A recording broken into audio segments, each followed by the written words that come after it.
You know, there it is. You know, I don't really know why, but I've never really used Houston that much in my videos. And getting out and shooting and deciding to make some of my videos just out in the city, I'm liking it. So yeah, let's take a look at this A7 III in low light because it's dark. So let's do it.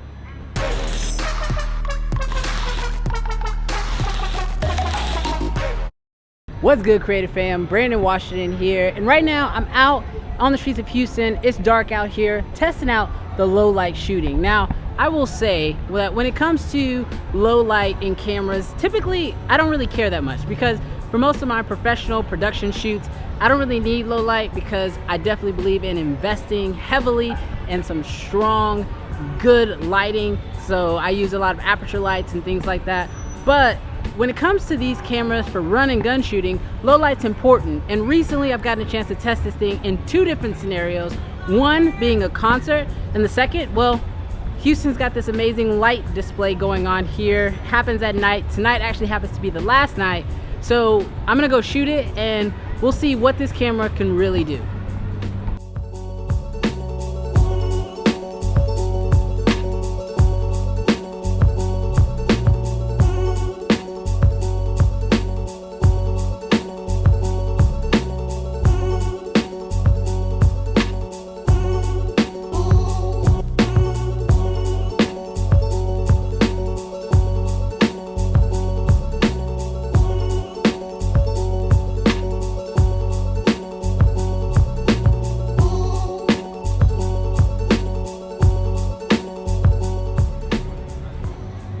Alright, now based on initial impressions, this camera actually does really well in low light. Now, I shot the concert a couple days ago and was able to look at a lot of that footage and was really blown away by how little light it required to actually get a usable image. And it wasn't very noisy. Now, I know a lot of people recommend shooting in S-Log2 because it gives you more dynamic range, but from all my tests, the S-Log2 just gives you more noise. So I shot the whole thing in a custom picture profile, which I will link. Actually, I'll just have it show up on the screen. And it worked out great for me. And that's what I'm using tonight. And again, I'm really surprised by how little light it requires to actually illuminate the subject. Now, even when this thing is shooting at 120 frames per second, it still holds a lot of detail. And that's really when it's most important, because when you're shooting at 120 frames per second, typically you also then have to crank up your shutter speed to about 250, and you lose a lot of light to the sensor. And so having a camera that's really good at low light is huge, and this camera does a great job.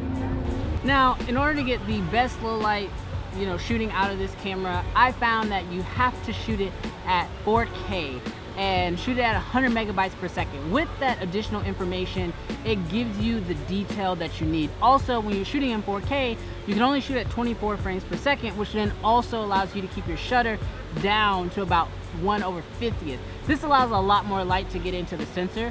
On top of that, you are gonna have to play around with your ISO a little bit, but what I found is that it literally takes just a little bit of light in order to get your image properly exposed. And if you're not careful, you can actually overexpose your image. Like myself, shooting with Canon, I tend to just bump up my ISO, but with this camera, you don't have to bump it up quite as high. The other thing is with that custom picture profile that I told you guys that I've been shooting on, the lowest base ISO is 200. Now, I'm not gonna take credit for this picture profile. I got this from Cody Blue, and he is a phenomenal YouTuber. You should definitely check him out if you've never heard of him. He doesn't know I'm even dropping his name. I've only actually ever messaged him once on Instagram. But I will say that this works really well in low light, and it only takes a very minor amount of actual color correction. And as someone who is coming over from Canon, trying out Sony, this is big, because that's one thing I love about Canon is I don't have to do a lot of corrections. But with the Sony, you have to do a little bit of correction, but the correction, in my opinion, actually makes the image a bit better. And I'm actually starting to enjoy color correction. So I don't know, maybe Sony is the way to go. I haven't decided yet. I'm still figuring it out.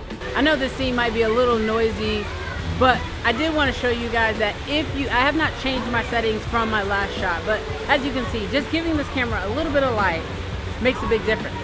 And you can clearly see how much better this camera does at catching focus. And it just looks like I have a monitor up here that I'm glancing at, and it just looks so much better with just a little bit of light. I mean, really, I'm just underneath these lights here in front of this building, so I'm just using this building to give me a little bit of exposure, a little bit of field light, if you will, and it just looks so good.